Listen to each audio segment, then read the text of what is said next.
Hi, Rhonda. Hi, Louise. Hello. Hi. I'm not in a position to let people in, I don't think.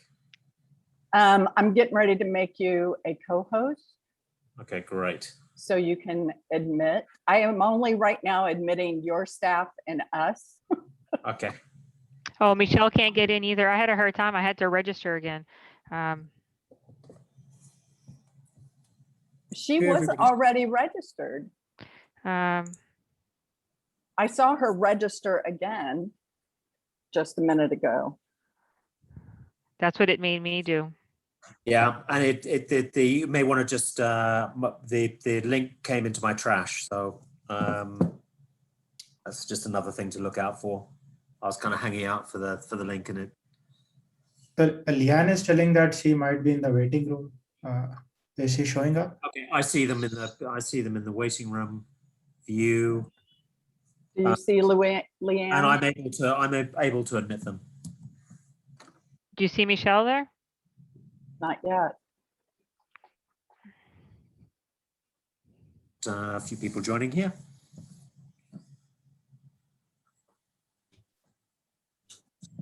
Hey, everybody.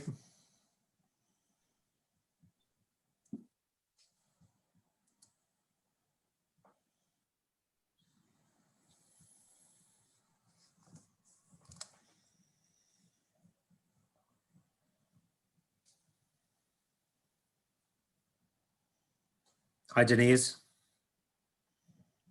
You're on mute, Denise. Okay. Is that better? Yes, that's great. Hi. Very good. Hi, Chris.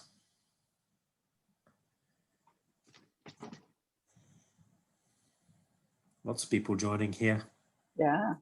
Hi, Toby. Sorry, I was on mute too. Hey, Chris, how's it going? And I know Michelle is trying to join. I don't see her. I'm gonna go help her. I know what she needs to do, and she's in the office next door. Okay. Great. I sent her a text to check her junk folder.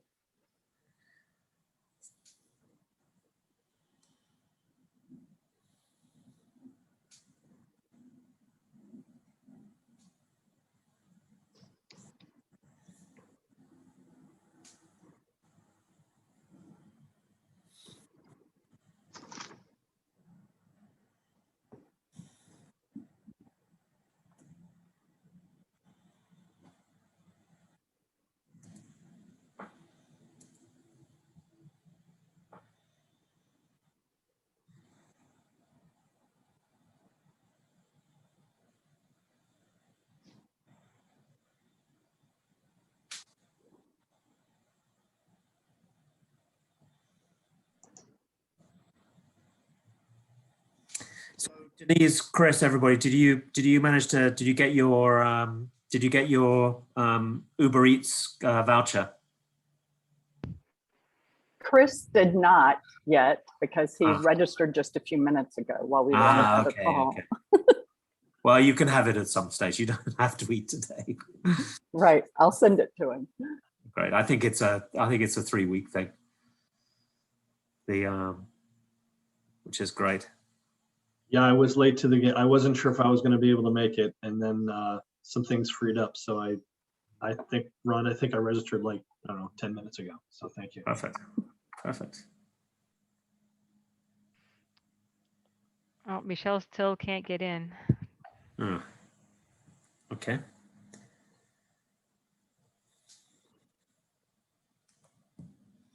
So I wonder if that means that other people are having maybe having a similar issue. I think at least one is that has reached out to me.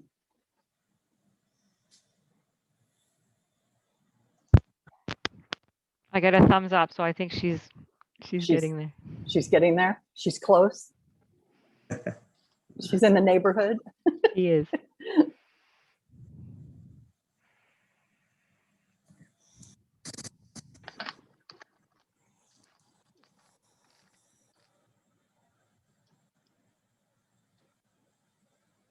Oops.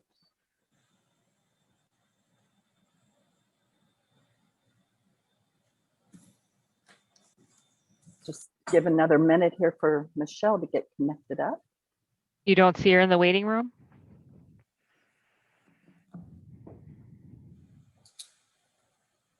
She just sent me a text. Now she says not working.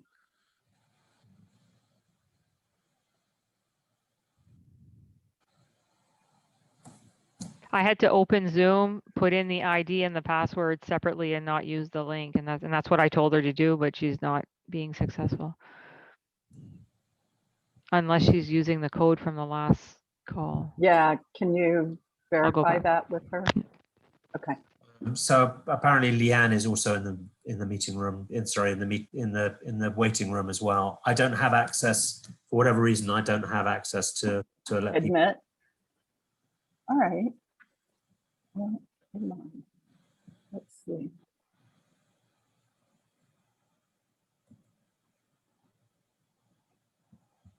I don't see anybody in the meeting room Okay, so or in the Leann, waiting room. Leann is there. Is Leann in? Yeah, Leann is in, which is great. I still don't see Michelle. I don't think Leann's in the right waiting room. Oh, she's there. Hi, me. Hey, Leann. Switch on. Hi. There she is. There we go. It's got to switch on the light. It's gone dark all of a sudden. It's 6 p.m. in South Africa, so let me just switch on the light. 6 p.m. in the winter, no less. Yes. That's terrible.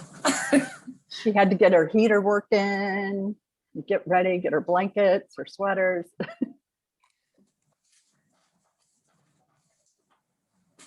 All right, so we just need Michelle and we'll be set. Sorry for the delay, guys. Give us a minute here. We'll be good to go.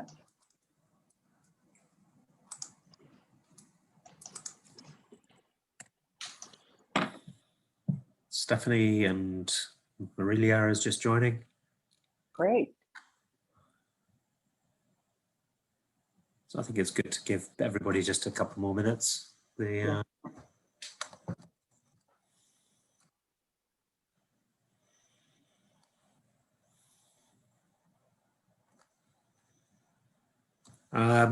Louise is obviously chatting to Michelle. Yes.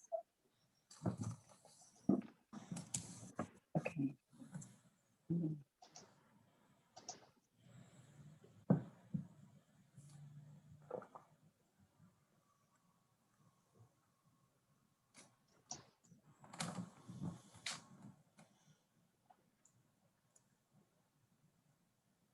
Is my screen sharing right now? Not yet. Good. No. Michelle keeps getting that she's not registered for the meeting, so she's refilled out the form, but she's done that multiple times now. I know. I don't know why. Get her to check her trash to see whether the meeting invite went to her trash, because I found it in my trash. She's got the invite, and we can get through putting the codes and the password to the meeting and everything, and then it just says she's not registered. Okay, Could hold on. she pop into your office? Yeah. That'll be the next option. Will it be like it'll either be her or I though on the camera? Yeah. Louise, the other thing I found was when I manually put in the code and the password, I couldn't get in. But when you go into the registration mail and the bottom it says join the meeting, when I clicked on that, it worked. It worked, So I'm okay. not sure if that would make a difference. Okay, we've got a few minutes here, so no rush. No rush. Speaks her that's not head of IT, that knows very little about technology. This is how these things go some days.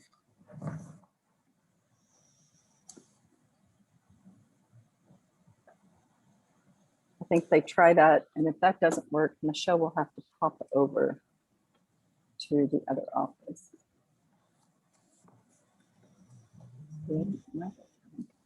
Chris, do you have a pup sitting there in the background? Oh, there he's moving. I was quite concerned that he wasn't moving. Yeah, Chris is a dog. that's her spot. She's pretty much a part of every meeting. So Right. Awesome. No, mine's also my greatest supporter. She follows me everywhere, so I feel you.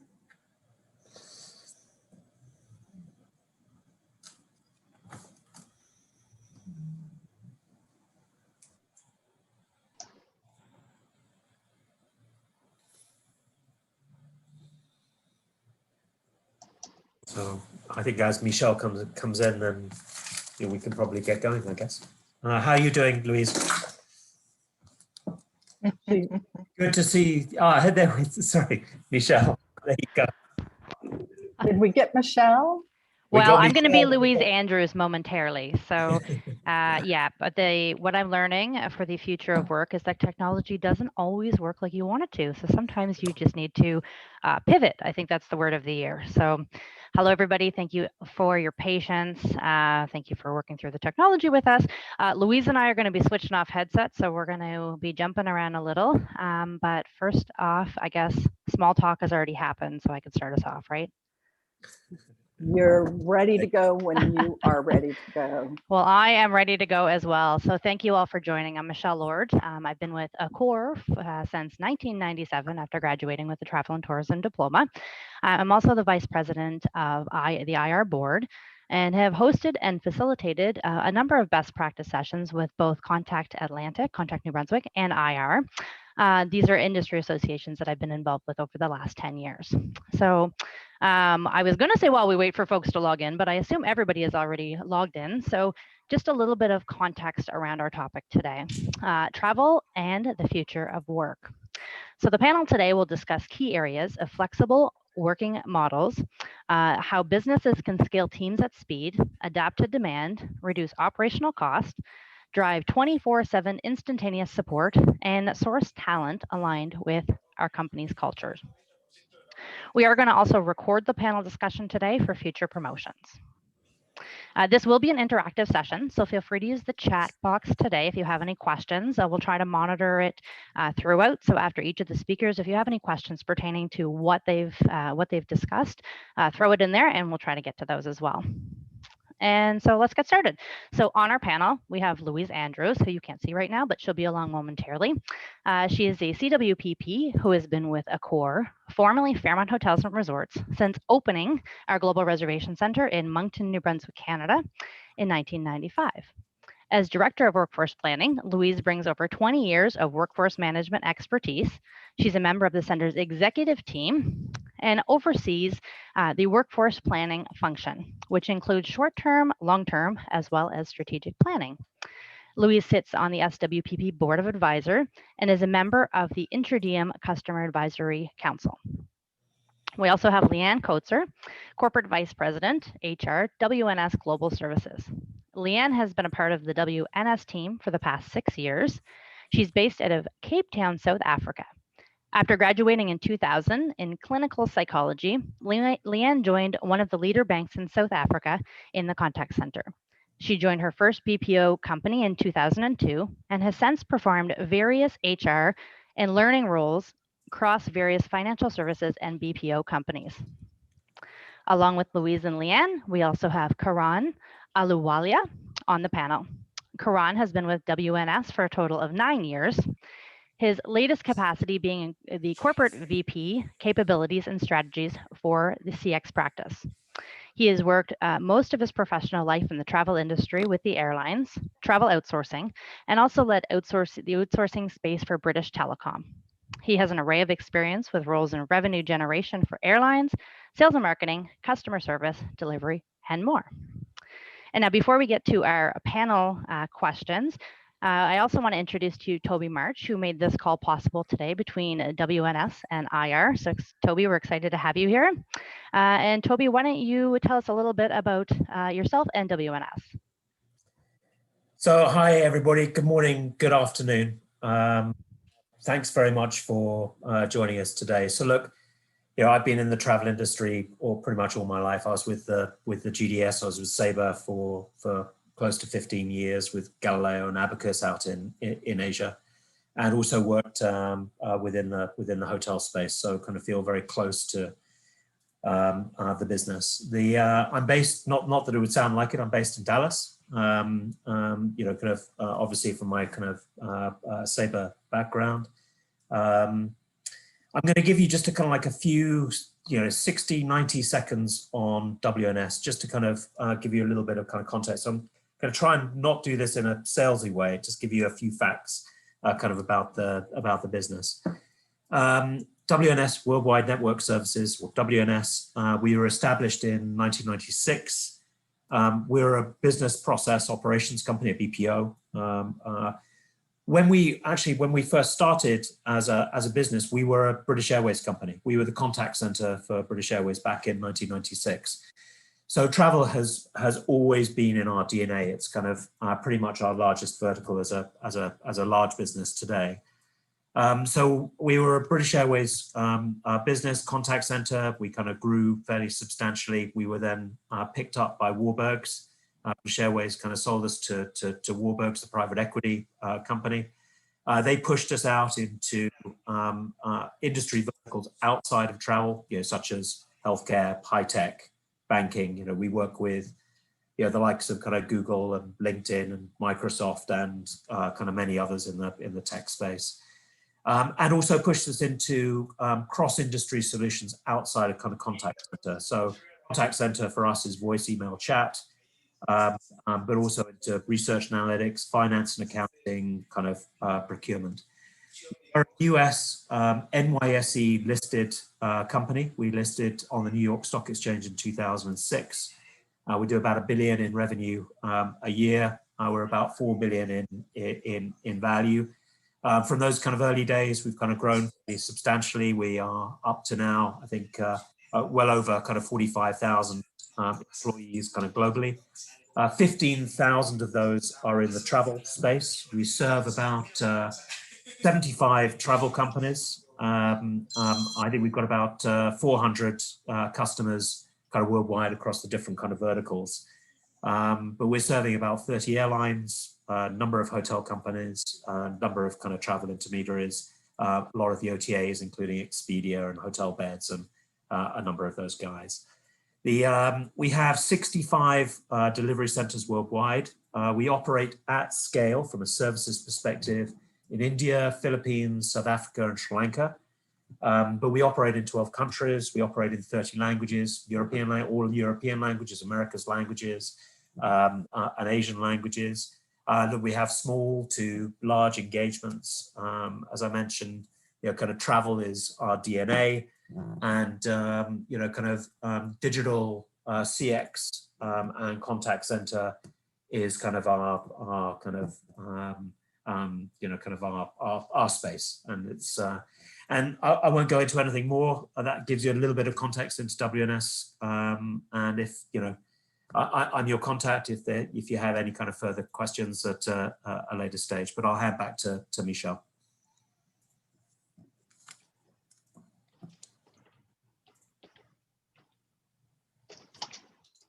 Michelle, you're on mute. So yes, thank you, Toby. We are going to throw up our first poll. So like we said, we want to make this as interactive as possible. So if everybody can answer the poll question, Rhonda, can you throw that up there?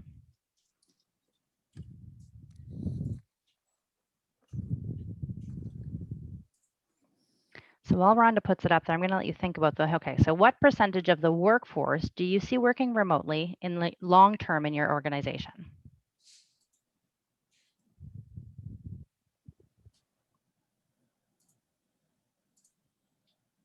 I'll give you about 10 seconds to answer this question.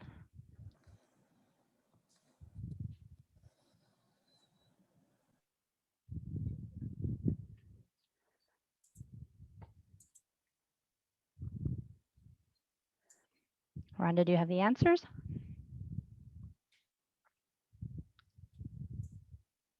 Okay, so pretty balanced straight across. Great. All right, so we're going to start off with our poll questions, and I'm going to hand this over to Louise. So the question for Louise today is going to be, can you tell us more about what looks different in 2021 and beyond? So give her about 10 seconds here to get to her headset.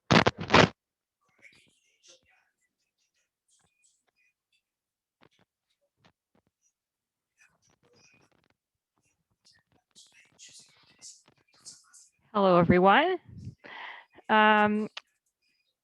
So a little bit of context, I guess, for our center. So we've had home-based agents for about 15 years now. So we did have a pandemic, and it represented approximately 50% of our workforce. Our strategy when we went down the route of home-based agents was for recruiting purposes. We were struggling to journey, which was actually a little unique at the time, where we hired our colleagues straight into home-based positions. So they didn't have to work in the center first and then be deployed from home. So during the pandemic, like lots of organizations globally, we ended up deploying 100% of our workforce at home.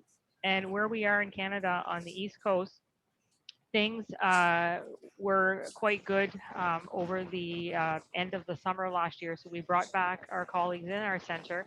And the photo that I have on the background actually is in the center of our contact center. That's a little, or we call it the piazza. So we have a beautiful facility. So our agents that had worked in the center previously have come back, and those that were home-based pre-pandemic have continued to work from home. The other thing that looks different is we were a 24-hour, 7-day-a-week operation. And with the changes over the last year, we've reduced our hours to 8 a.m. to 3 a.m. locally, where we're seeing a much smaller volume of calls in the overnight hours. And it's also a more difficult time to recruit. So we're looking right now to continue with those operating hours for the rest of this year and likely into the future. Some other things that look different, historically, we had lots of consistent data in terms of workforce planning. That's all out the window. And in fact, even recent history, if we're talking 2 weeks ago, 2 months ago, that's also not valid, because as things change, whether there's restrictions are lifted or new restrictions are put in place, the travel behavior, whether people are traveling close to home or venturing a little bit further within their country, there's a lot less corporate or group travel to talk about. So we're seeing different trends with our leisure travelers. So it's really about looking at what's happening now, staying current with local government updates, national updates, to try to anticipate what's coming our way. Some changes that we've seen as well as with our customer tolerance. And so although we're not answering our phones as quickly as we would like, we are seeing our customers being a little bit more understanding of that. Oh, it's causing an echo. A little bit more understanding, and just everybody knows that there's this pent up travel demand. And so people are willing to wait a little bit longer. Therefore, we're really shifting our focus to our agents and making sure that we take care of them. One of the things that we're introducing is an additional break every day for our agents, so they can have a little bit of downtime. And we've got some nutritious snacks available throughout the day. We're bringing in a food truck, and then we've got some initiatives as well for the home-based agents that I'll touch on in just a little bit. Leann, how about the experience on your side? Thank you, Louise. And so just a bit of background on South Africa compared to your example, Louise's.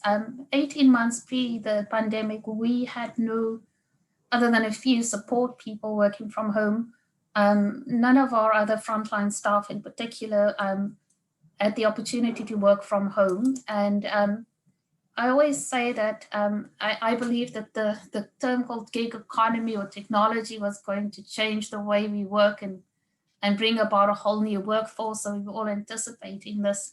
And then this global pandemic called COVID happened, and overnight we found ourselves mobilizing, I'm sure all of us globally mobilizing a great amount of workforce to work from home.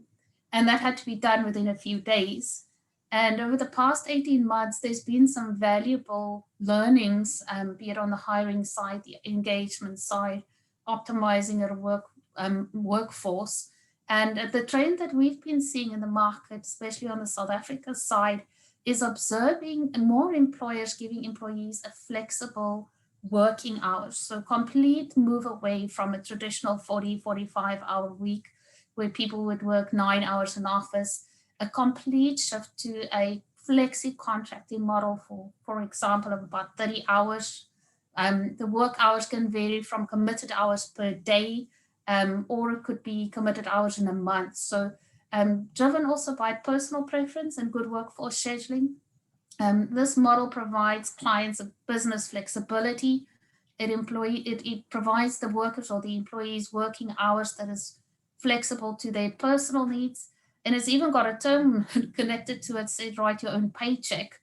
The flexi working hours allows in the models where we've seen that a lot of flexibility, where we've, for example, got a guy that's the soccer coach in the afternoons.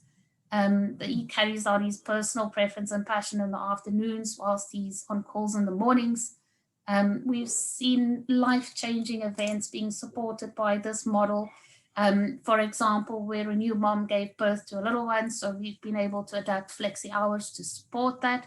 And a big emerging model is also around a huge student model that we've been able to flex onto these type of contract work that is actually suited to the hours that they would be in classrooms versus the hours that they would be able to give their work and also earn their income through it. So on the screen is just the different way of viewing the traditional workforce being the full-time model like I've described it, and then looking at the flexi time, which could either be committed hours per day or per month. So that's a big trend for us around how it used to look and how it looks today. And I think the apprehension previously was, would you have the technology and the safety to implement such a model? And I think we've done that quite well. And how about you, Karan?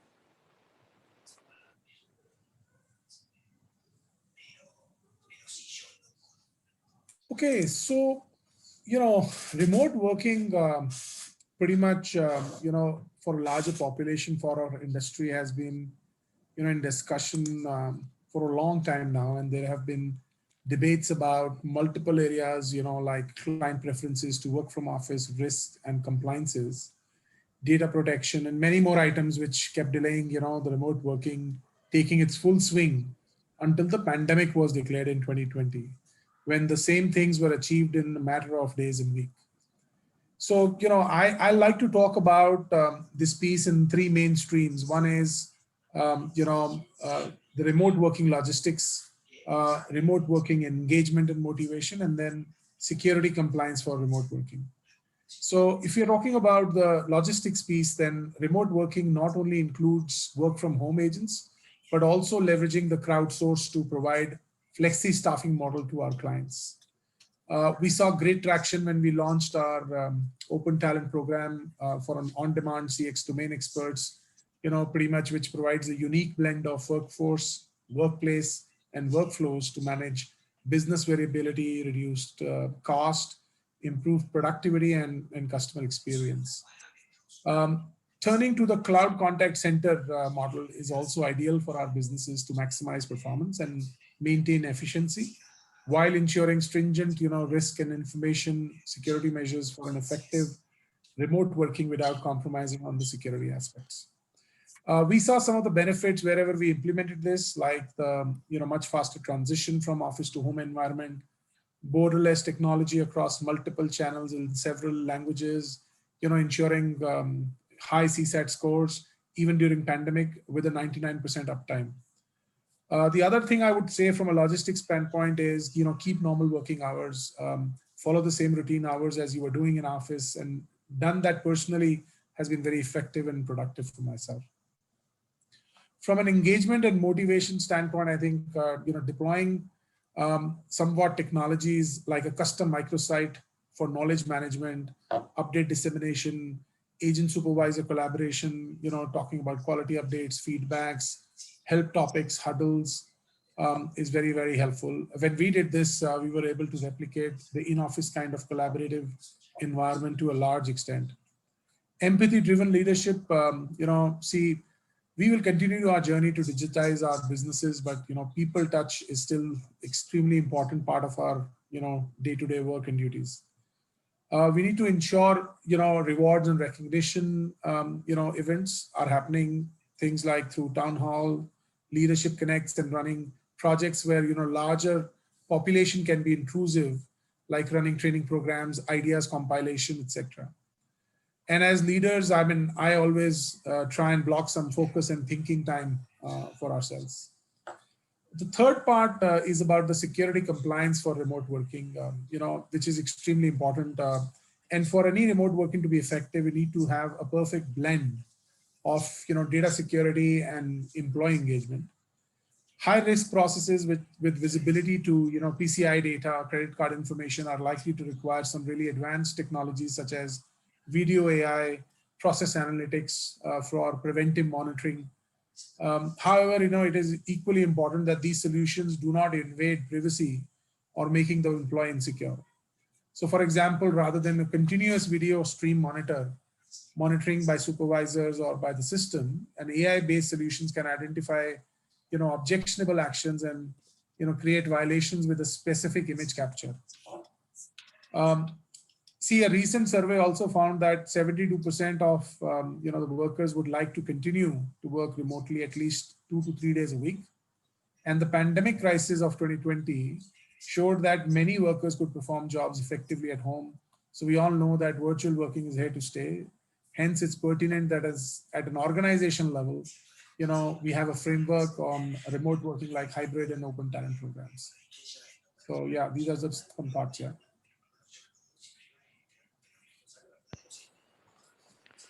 Yeah, back to you, Michelle.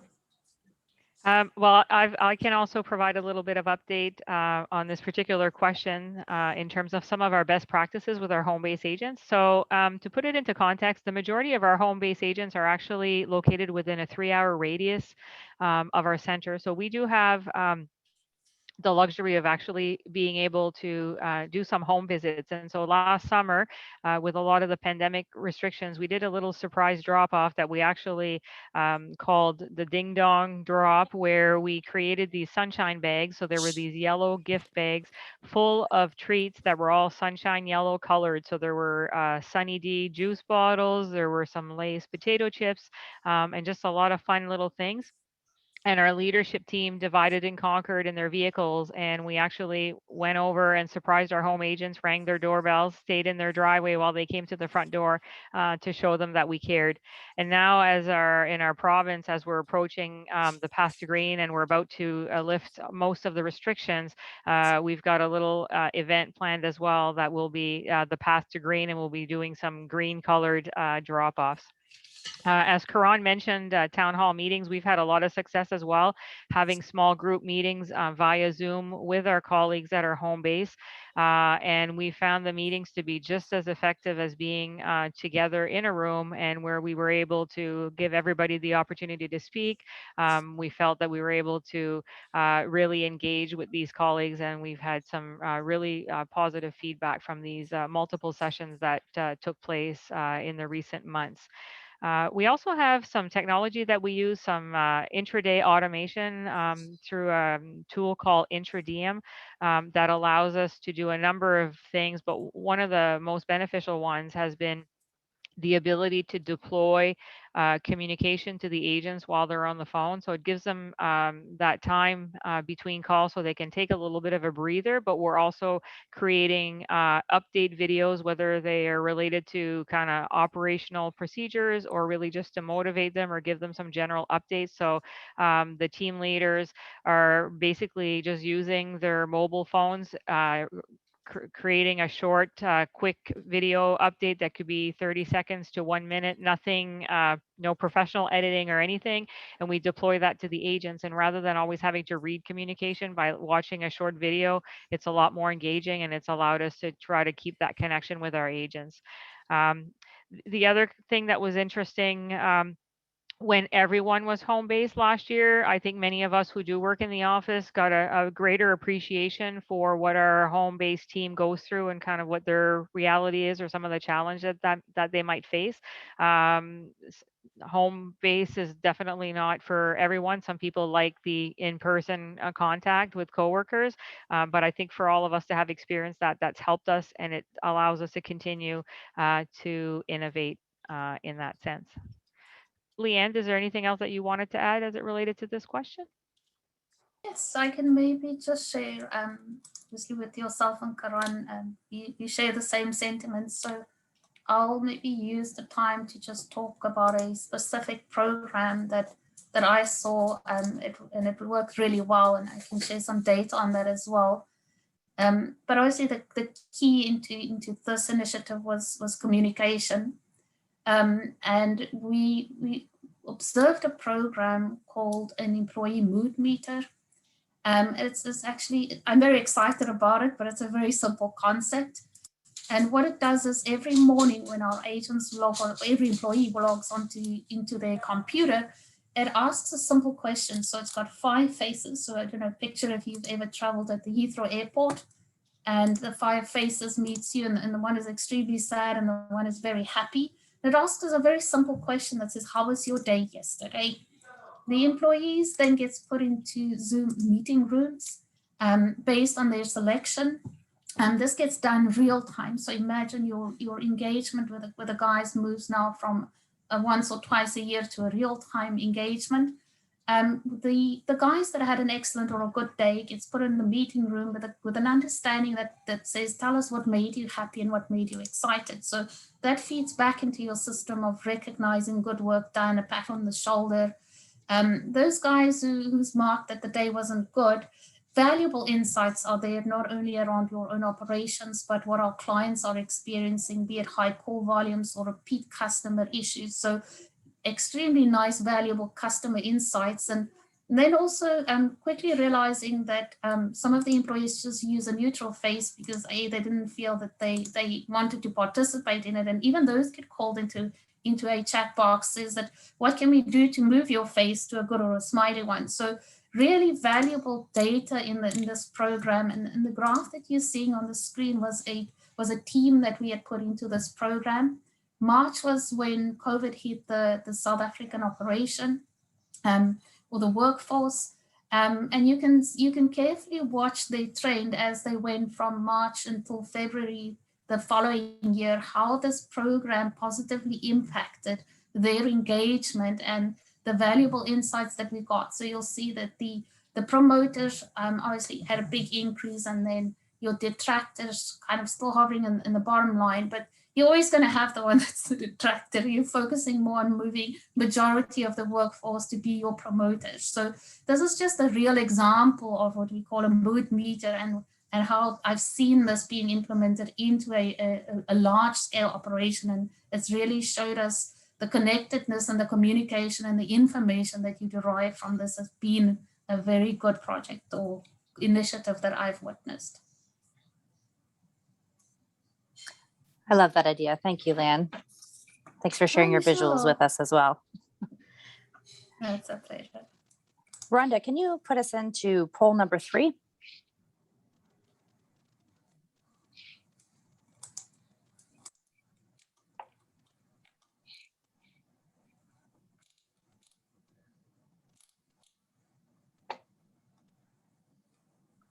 All right. So what is the top measure of success for remote working, in your opinion?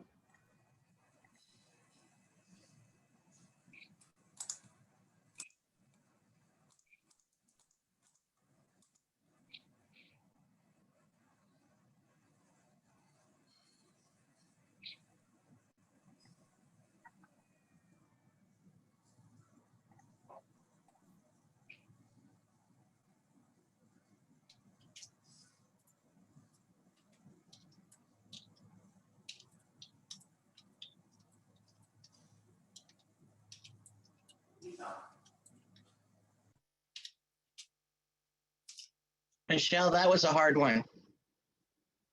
Many of those were really important. You could have chosen more than one. I missed that. Okay.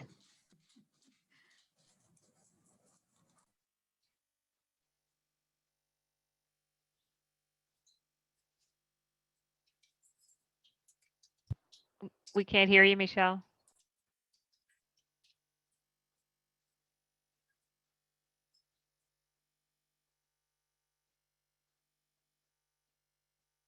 Michelle, I think Rhonda, you're on mute if you're trying to say something. Can you hear me now? Yes. Yes, we can. All right, Rhonda, you're on mute as well. Can you advance the slide?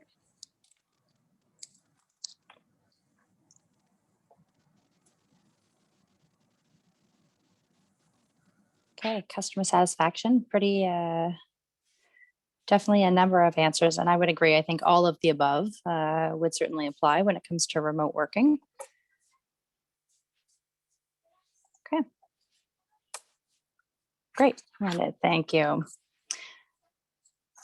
So Leann, hybrid working clearly has advantages like increased flexibility, reduced carbon footprint, labor cost optimization, and increased employee satisfaction. But what could be the downside of it, and how can those be met? Good question, Michelle. So I think a couple of lessons that we've learned through this process, and the first one was specifically around not everyone is tech enabled. So when you all of a sudden have to work from home, you need to equip your leadership and your support staff quite quickly to be able to assist everyone working from home, and obviously the focus that you have to have on your IT and your tech support. The second lesson that we learned that not everyone is geared or wired to work from home. So very two different words. As all of us found ourselves working from home overnight when the pandemic hit, we had no choice.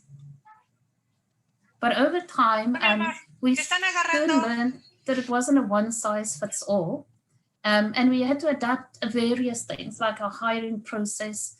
Are we able to source talent to suit these various models? Identifying the right talent for the right environment. And I think critical to that is in your hiring engine is also to have the right data to give you the insights into those hiring decisions that you make. The third lesson was that everything needed to be digital, but also simple. Things like your entire onboarding process had to be digitized, from interviewing to contracting to managing a full employee life cycle, end to end. The fourth one was employee connectedness. So I gave a bit of the example around that mood meter that really helped us with the connectedness. Staying in touch for birthdays, like previously in office, it was a birthday hug and a bunch of flowers that now resulted into WhatsApps and calls. So a lot of effort sending gifts to employees' homes and making them feel appreciated and loved on special occasions. And I think a fifth one, which was really prevalent, I think more at your senior and your support staff, was something that we refer to as office fatigue. Finding the work-life balance is hard now that you've brought your office to your home. And then obviously looking at the employee mood meters again, that gave you that parameter to say, where are the system taking some stress points? So those were the 5 kind of lessons that we've learned through this process. Great lessons. I'm going to take a quick pause here and say the chat is open. So I know we're a couple questions in. Does anybody have any questions for our speakers so far?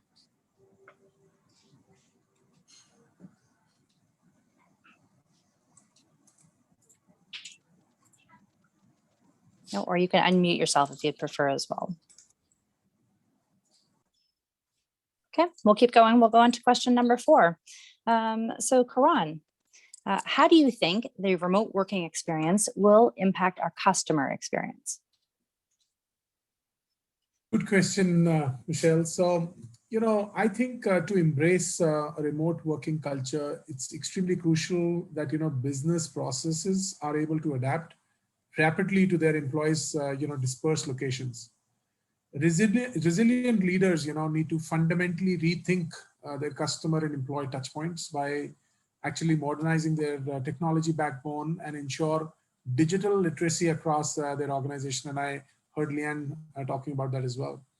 See, also considering the need for additional layers of data security, as I spoke earlier, organizations are likely to adopt digital solutions much more aggressively now. This is going to drive a shift left strategy, where most customer issues will be resolved through self-service.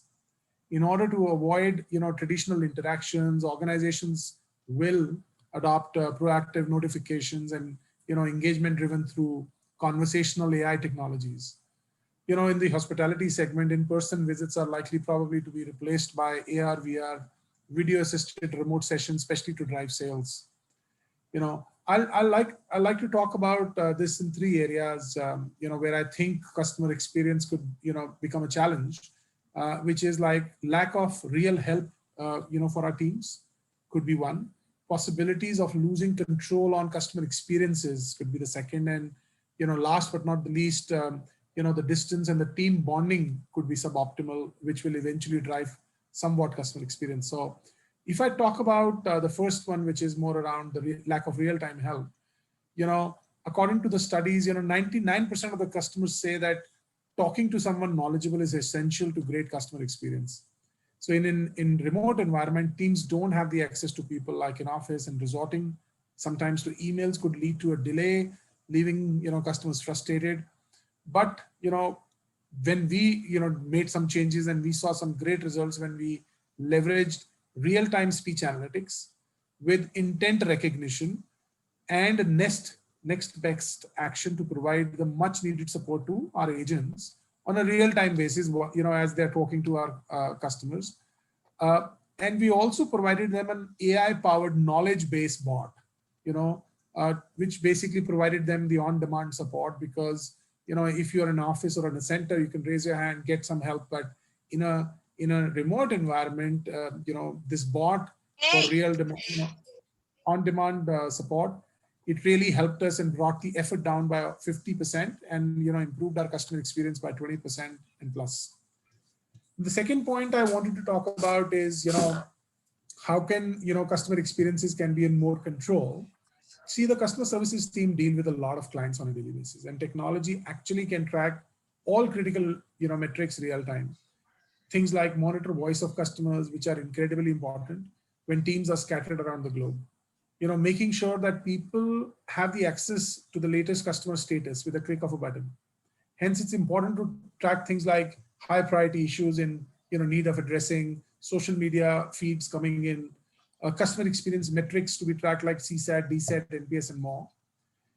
And what we did at WNS was we rolled out an advanced CXO cockpit, which was powered by technology again, and which captures all customer experience metrics required for a CXO real time, and which can actually drive changes and actions which are required to be done in a remote environment are taken on time and also executed well.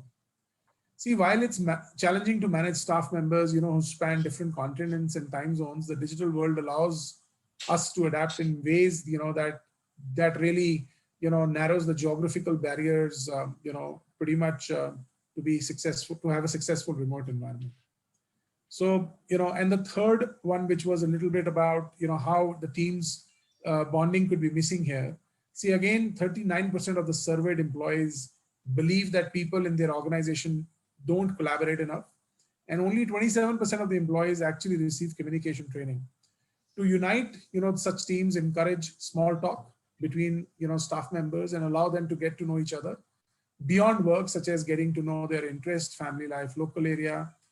And this can be achieved obviously in a number of ways using instant messaging, like the one we are using, Skype or Teams or Google Hangouts, or whichever organization is using.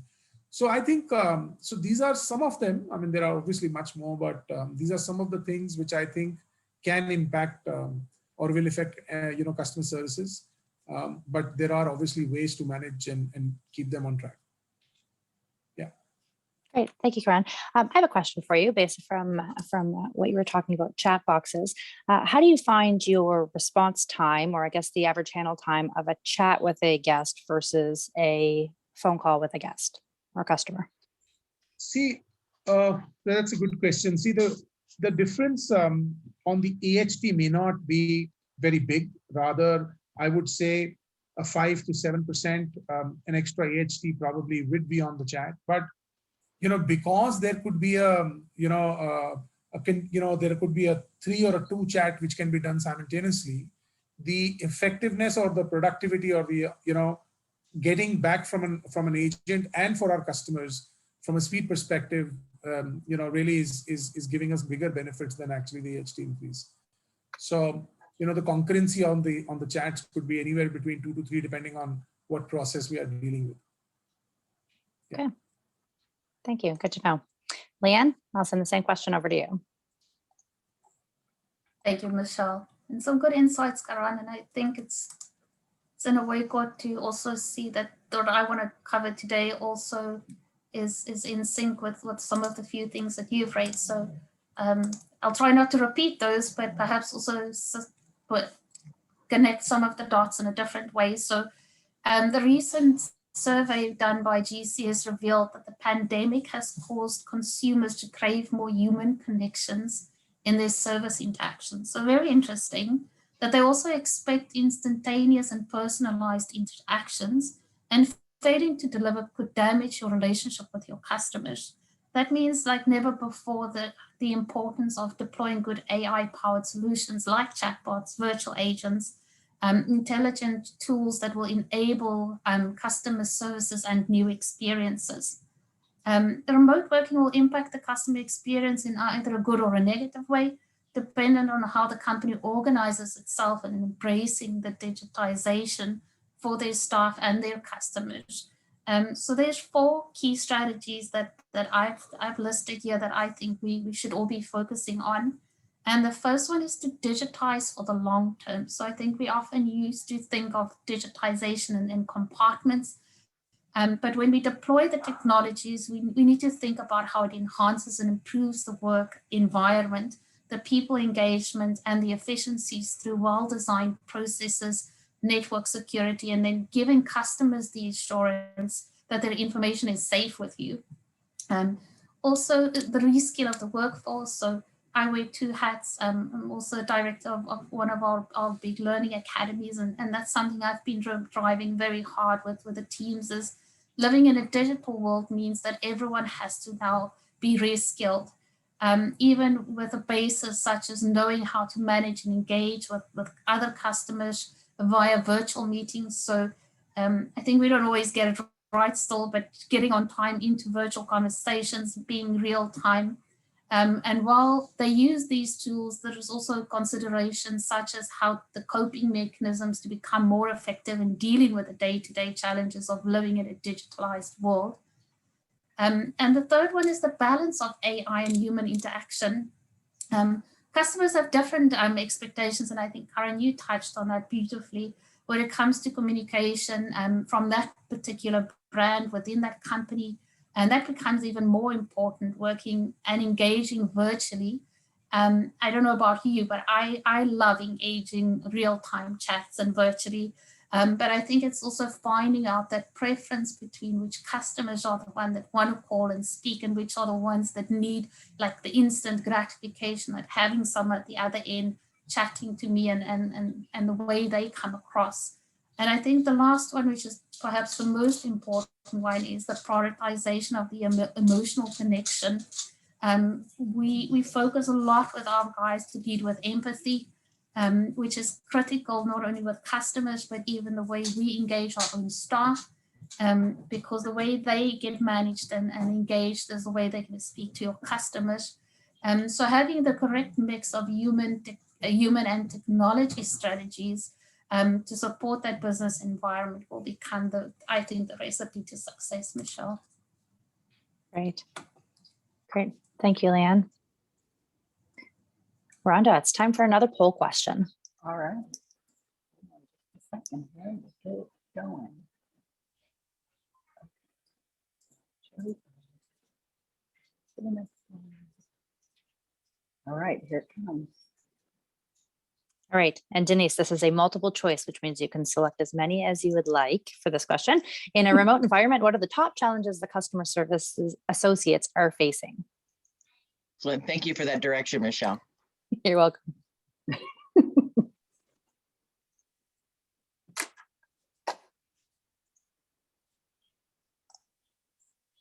Lots of choices.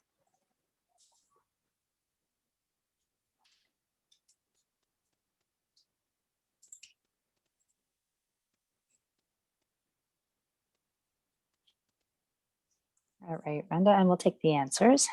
Okay.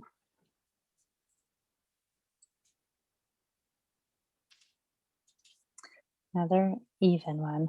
Real-time support, lack in-person connection, definitely out on top. Other. So is there anybody that wants to talk about other? I think some of these we've talked about through all of our speakers, bringing some different examples. Is there other that we want to talk about on this one?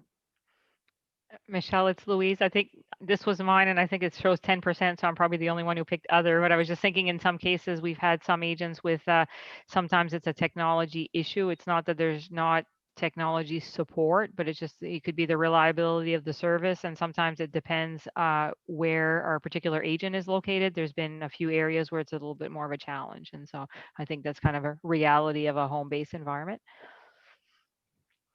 Absolutely. Great. Good feedback, Louise. Okay. Louise, we're going to throw the next question over to you. Talking about technology and some of our challenges, what are the top technology interventions that you think are going to enhance the colleague support? I know we have customer service support on here, but we're going to talk first about colleague support.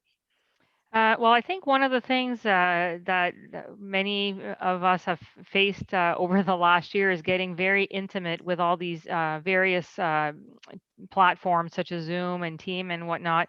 And although they were there before the pandemic, I think we've gotten very well acquainted with them. And I think for us, we've just come up with more innovative and creative ways of using that technology, not just to collaborate with our home-based team, but in a lot of cases, even internally. And part of that was because of social distancing of the people who were in the building. We couldn't put as many people in a meeting room. So that still made it possible to have the collaboration and the meetings take place, but while people sat at their workstations. We have a monthly recognition program. We refer to our colleagues as heartists. So it's kind of the word heart and artist put together. And so the heartist of the month recognition used to be, we would go to someone's desk, a whole bunch of us, and go and present them with their certificate, their reward. And if the winner that month happened to be a home-based agent, then we would do a virtual phone call, but it was really the team leader and the colleague, and it wasn't on the same level. So now by enabling these platforms, we've been able to conduct a meeting with a whole group of people and make it a lot more engaging. And more often than not, we actually surprise the winner by, you know, they've been scheduled for a meeting, but when they get into the meeting, then everybody's there to recognize them. So that's been how we've used that technology. The other piece that we've been forced to take a real good look at is a lot of the manual processes or things that were happening on paper that had been in place for years. And those, although they were not broken processes, it was no longer conducive when everyone was remote. We couldn't do that same thing. So we really had to be innovative and come up with effective ways to kind of rethink how we were doing things. And some of those, for example, whether they were related to payroll processes or, you know, putting in a request for purchase order or different things that we had in place, now we've come up with a much better efficient way. And although we're mostly back in the building, we've been able to continue using those new ways that we came up with. So it just kind of, put us in a situation where we just had to figure things out, and it's been you know, kind of a win-win in the end.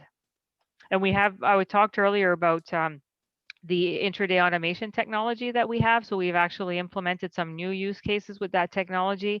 So one of them is the ability to deliver a yes/no question to an agent's desktop, where rather than waiting for somebody to respond via email, it made it more efficient. And I love what Leann talked about, her mood meter. So I'm trying to think of how we can maybe leverage some of the technology that we have to, to get the pulse of how people are feeling. And I think, when you start to see your changes that you showed on your graph, at least you see that you're heading in the right direction. And if we were not heading in the right direction, then we can take quick actions and not wait to do an employee survey that takes place once a year. So I think that was certainly a huge takeaway for me. And in these challenging times, communication has been key, and the delivery of critical communication through this automation for us has been a big success as well. Great. Thank you, Louise. I think the other thing too is that we for many years talked about having cameras. Some of our colleagues had cameras. That's one thing that we implemented this year, that cameras are not optional on meetings. So sometimes people don't want to be on camera, hair's not done, clothes are not on, but it's like this, it's not optional anymore. So we all need to be on camera, because we say it's the next best thing to being able to sit in a meeting room together. So absolutely. All right. And Karan, what are the top technology interventions that you think will enhance the customer service support?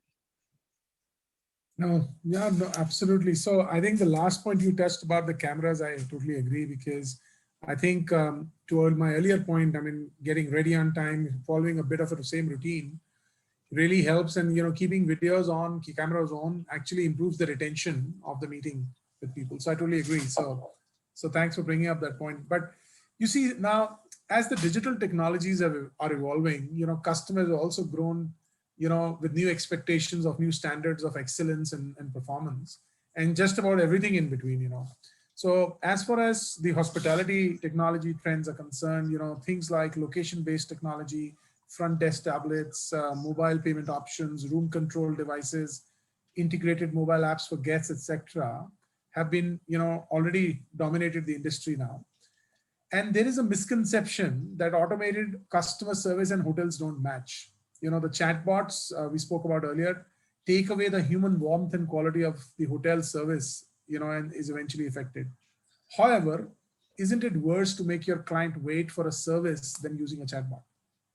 So I believe that, when done right, technology can significantly improve the customer service experience. So, some of the stuff I'm going to talk about is, how we can improve self-service to meet guest expectations. So, up to 70% of the customers expect a company's website to include a self-service application. On an average, satisfied customers tell 9 people about their experiences. And on the other hand, angry customers tell on average 16 about their bad experience. So, in this competitive and fast world that we live in, self-service, I think, is not a luxury anymore, but expected to be a part of the standard offerings. So guests, for example, in the hotels expect a contactless experience as much as possible now. Procedures like check-in and check-out can and should be automated. As we spoke about chat bots and chat things earlier, how do we optimize some of the channels through chat? So it's not possible for humans to answer, different people with different questions simultaneously, and someone always ends up waiting. So for example, when a quotation request is sent to a human chat, it usually takes a few minutes to be answered, and many times guests are impatient and leaves the web chat to never return. So one of the advantages of having a hotel chatbot is the ability to answer multiple clients on multiple channels in multiple languages at the same time. Especially now with the pandemic, people are hesitating to travel again, so they need all reassurances, that they can have about the hygiene protocols and the hotel's operations before booking a room. So hotels can put up all that information on chatbots. I'll also talk a little bit of other tools for sales support and, service support and loyalty. So on the sales support side, in the hotel world, virtual reality, common use of virtual reality technology within the hotel industry are virtual reality hotel tours.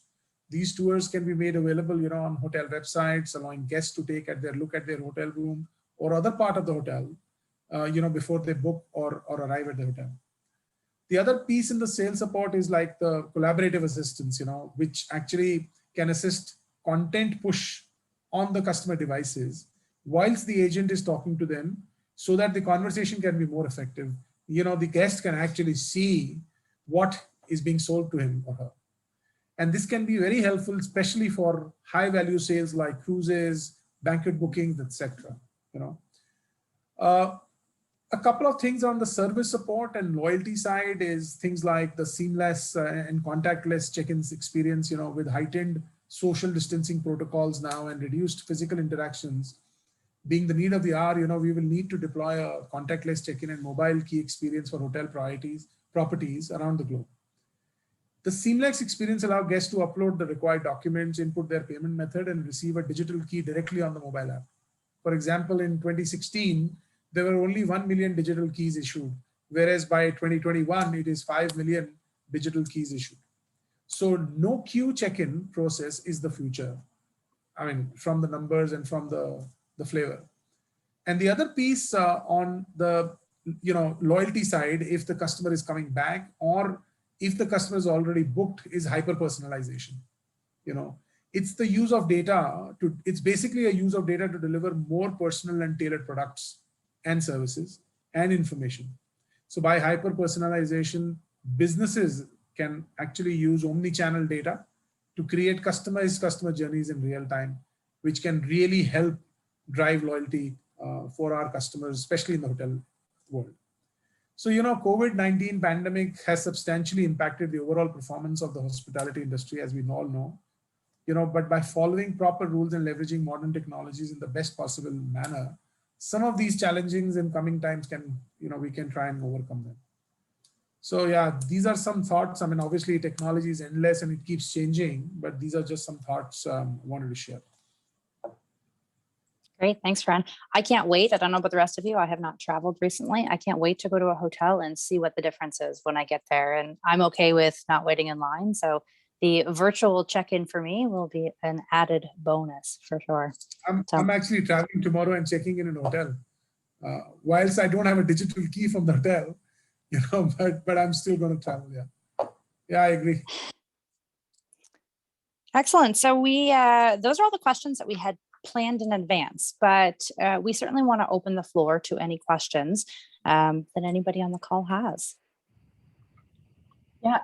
Can you hear me? I think I'm off. Can hear you, Rhonda. Again. Okay. Yep. So Dennis Campos, he is with Brett Robinson's Resort, and he sent me a chat message and said, WebRTC or Voip phone system for remote workers, which system has been most efficient? Does anybody have a thought over that? Can you repeat the first part of the question, Rhonda, please? Sure. He says WebRTC versus Voip, voice over IP phone system for remote workers. Which system has been more efficient? So in our world, I mean, I can tell you, I mean, in our world, when we moved over, I think the VoIP has been pretty successful. The Voip voice over IP. Okay. That's what we use as well. So we wouldn't have a comparison between the two. So do you have any numbers, Grant? Because I mean, I know we moved 35,000 people home, right? And do you have any numbers on kind of what percentage went to? They would all be voice. Yeah, they would all be in that voice over IP. Yeah, 100% of them. Yeah, 100% of them. Yeah. 100%. Okay. Okay. What about you, Louise? Same as I work with Michelle, so it's voice over IP. That's all we've used. So we don't. I'm not sure about the other. Yeah, Chris with Hyatt, same here. We have not. We've been VoIP the whole time. Okay, thank you, everyone. Other questions? I have one here. Any new innovative strategies that have been put in place? Louise, do you want to start us off with that one? Yeah, I can definitely talk about. So we've been traditionally, from a scheduling perspective, it's been not a lot of changes over many, many years. It was a monthly shift bid. And although our business had been quite stable, as we grew the company and we acquired hotels, we would grow our call volume. So we would hire people, and then over time by tenure, people would get to move into earlier schedules. And then as we hired new colleagues, they would work the later schedules. A few years ago, prior to pandemic, we had experimented with a small group of people on what we were calling schedule rotations. And what those were actually was the opportunity to work 4 days on, 2 days off in a continuous cycle. And it actually would take 6 weeks to go through the process. So you'd have Monday, Tuesday off, next week, Tuesday, Wednesday, and so on. But it allowed an individual to have an opportunity to have some weekends off, which were very desirable days off. And because we were scheduling by tenure, usually newer folks got the later shifts and they ended up working all of the weekends. And last year, when the phones literally stopped ringing, we kind of did away with that. And we had a very skeleton crew, so it affected a lot of our tenured employees. Were now working different schedules because we were just trying to cover where the need was with a much smaller team. And now that everybody's back at work and we're seeing the business continue to increase significantly, that's very positive. But we've taken the opportunity to connect with each of our agents to talk to them about their schedules, and really if we could kind of throw things up in the air and start from scratch, what could we do to help them out from a work-life balance, and try to make everybody happy with their schedule, which is almost impossible. But we were set out with what we call the Great Scheduling Initiative, and we basically offered these schedule rotations that will allow you to work no earlier than noon, but no later than midnight, with these rotating days off. So if somebody wanted to plan something in the future, they know I'm going to be off on Tuesday, such and such a date. However, we have the flexibility. We give their schedules a week at a time for 4 weeks out. So if we need to push them a little later, a little earlier, they keep the same hours for the week, but within that range. We had probably almost 50% of our workforce that decided to work these schedules. And what's interesting is that 80% of our call volume comes in between those hours. So that's where we need people to work. And it made it a little bit more palatable. And in fact, there were some folks that today have weekends off, but it allowed them to have a little bit more flexibility. And then anybody who worked from opening at 8 a.m. Start time up to a start time of 11:30 a.m., those agents, they were happy with their schedules and having to go through the monthly shift bid every month. So we said, hey, do you just want to keep your schedule, and that's your schedule? We're not going to mess around with it. And if there's an opportunity where we can offer you something earlier, then that'll be presented to you and it'll be your choice. You can move to an earlier schedule or you can keep what you have. And at the end of the day, we were able to do that and found enough agents who actually want to work the late shift till 3 a.m. as their preferred option. And now we're working with our HR team from a recruiting perspective, that if you're coming in as a new hire, you no longer have to work the latest shift. And so that's now all of a sudden we're seeing more uptick in the applicants that we're getting. They know they can have some opportunities for weekends off. There's actually more support for them because they're not all the new hires working the later shift. So it's just an opportunity, I guess, to take these different times and see what we can change, but really to make sure that we're looking after our employees. And we've got some incredible positive feedback. One agent replied back and put #game-changer, just because it allows people to plan and create some stability. And at the end of the day, when we have something better to offer, we'll post them and we'll make those available. And if nobody wants to change schedules, then we'll offer them to our new hires. So in the end of the day, I think it becomes a win-win. Yeah, I mean, to your question, Michelle, I think, so, what we also did was that, see, when vaccination started and, about 2 quarters back, we could anticipate that when travel comes back, I always love to use this term called revenge travel, because people have been locked in for maybe, more than 16, 18 months. When things open up, everybody would want to be on a plane or in a hotel. So we knew that, forecasting or the variability in the way, they would need support is going to be exponential, right? And not incremental. So, what we did was a couple of things a few quarters back itself, which was, one was the hybrid model framework, which we call as High Five. within the organization. And the other big thing we did was called the WNS Open Talent, okay, and which is basically an on-demand customer experience domain experts. Now, typically in a variability kind of a situation, you know, people would try and use a gig model, right, where you know, the more complex work will continue to be with more full-time workers, and you know, some of the easier work would probably go to the flexible staff or you know, the gig staff. But what we did differently was we made sure that our entire open talent staffing is not just there to meet numbers and volumes, but actually they're all domain experts. So we created these communities within our open talent program. And so, you know, like for pretty much every industry, so travel has its own community, and within travel, then there are hotels and airlines and OTAs and, you know, different things where, you know, pretty much we did a few tie-ups with some of the sourcing partners because they had a large workforce registered, plus our own WNS registered workforce.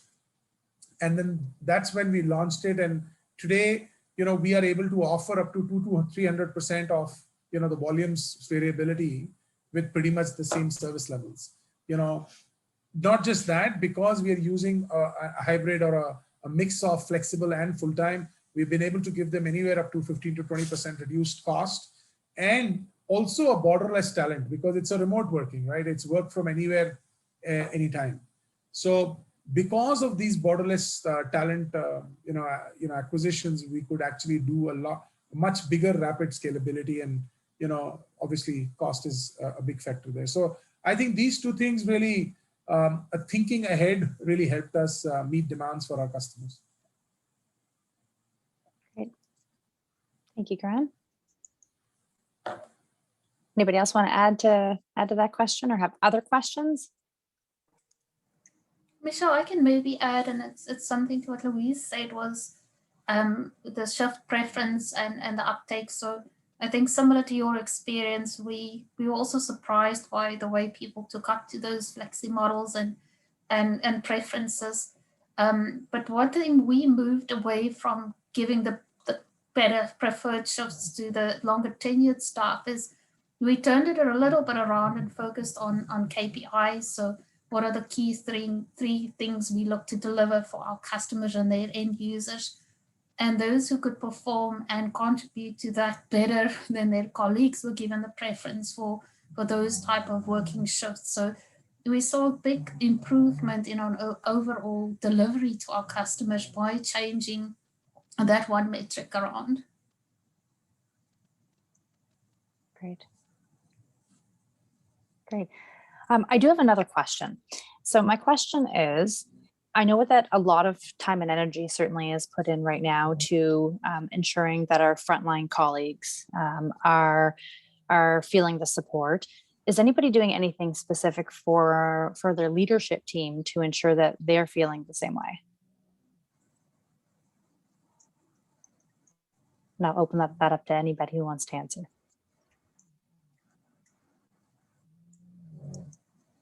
Okay, that'll be our next best practice call. No, so I can actually, so we've recently, I mean, there are multiple things, to be honest, and I don't think, and I'm sure a lot of organizations are doing that, so probably, and then these are some of the basics ones, but one of the things which we did was launched a brainwave kind of a thing, just to keep the people engaged and, you know, and then feel really motivated and being a part of the strategy. Is that we launched a brainwave kind of a project where people, and basically, you know, every function comes back to, you know, to the senior leadership with 3 to 4 ideas of how we can, you know, do things differently to achieve our, you know, goals of the organization. So, and out of those ideas, there will be a few which will be selected and will be run as projects, and they will be financially supported by the organization as like a startup. And not just, you know, just the funding or the help from a financial perspective, but also if it is successful, the team members who came up with those ideas and executed it will have equity in that particular startup. So some of the senior leadership has been very excited with doing something like that, because that's something tangible for the organization and for themselves. So I think that's something which I thought was a really good move by the organization. Great. Yeah. Great idea, Karan. Anybody else want to add to that? Okay.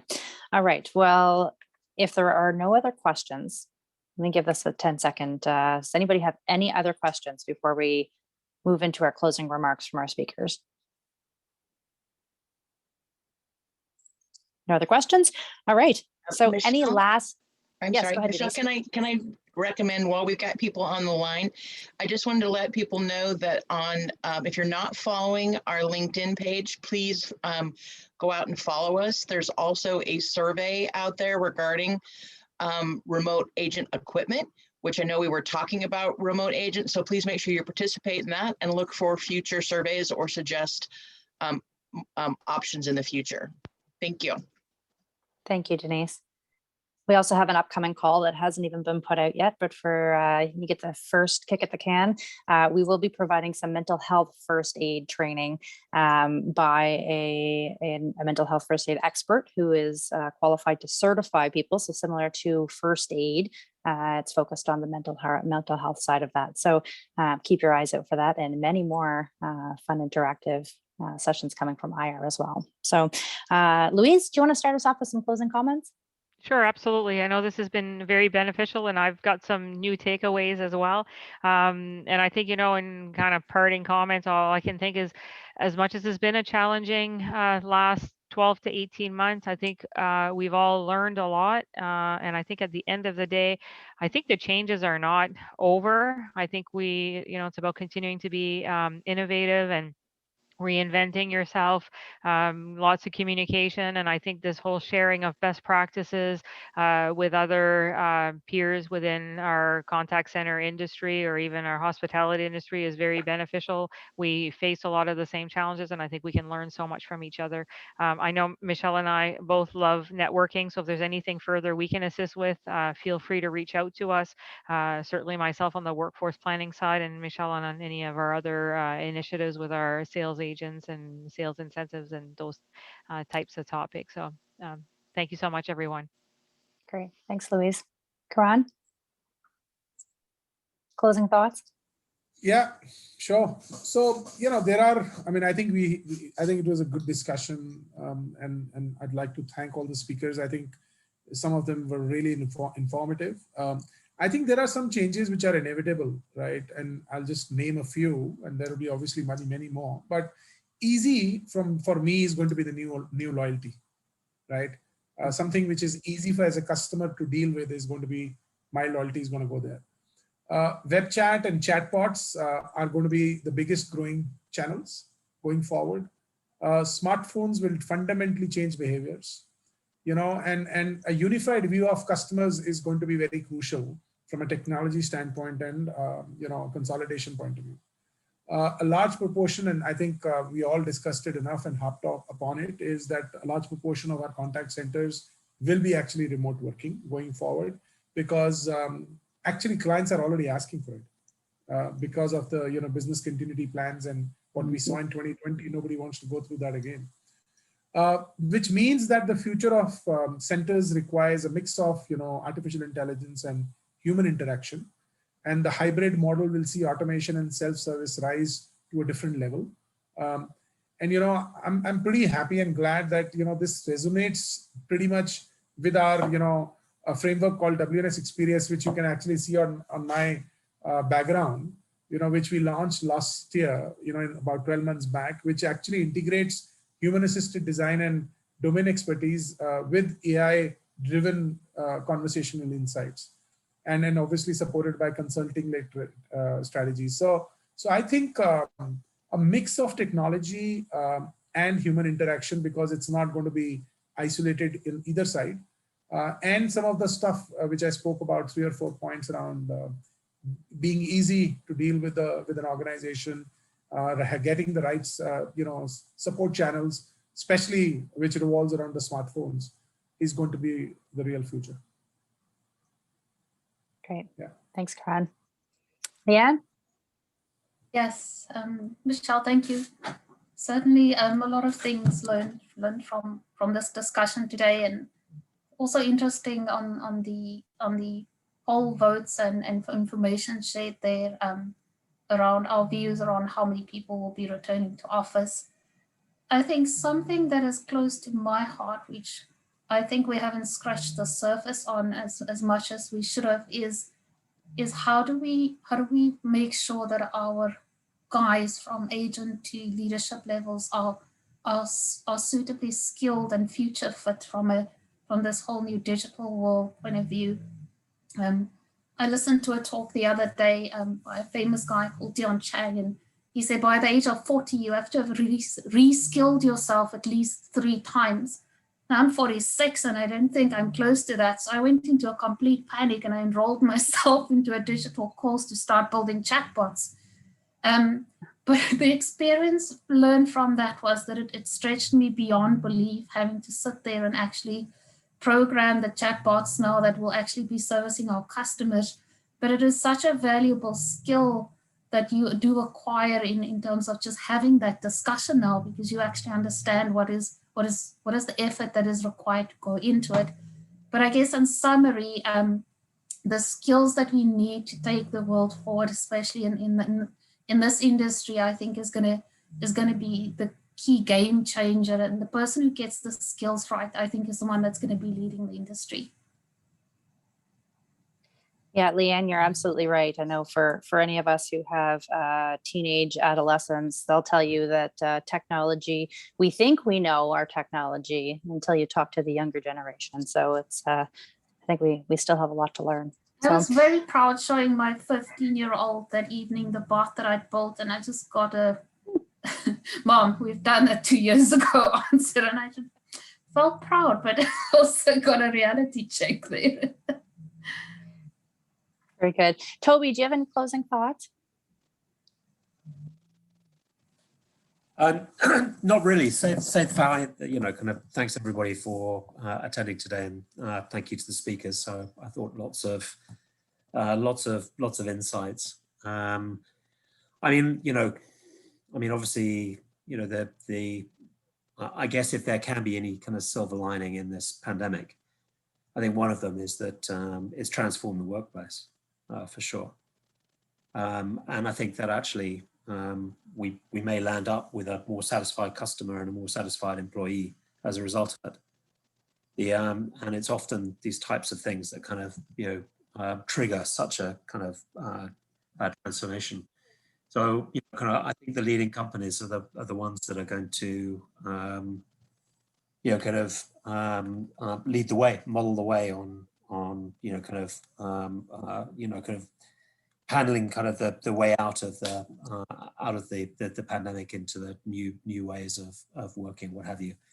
So thank you very much from my perspective for everybody attending and what have you. Would love to talk to you guys more.